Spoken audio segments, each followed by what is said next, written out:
Bukod po dyan, tignan niyo po ang record ng ating mga kandidato.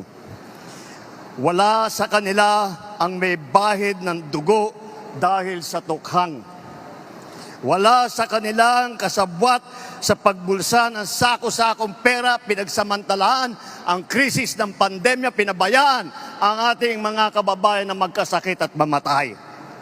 Wala sa kanila ang mga pumapalakpak sa China at natutuwa pa kapag tayo ay binobomba ng tubig.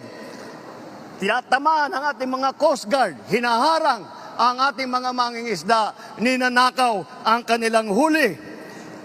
At bukod pa ron ay inaagaw pa ang mga isla natin para maging bahagi ng kanilang bansa.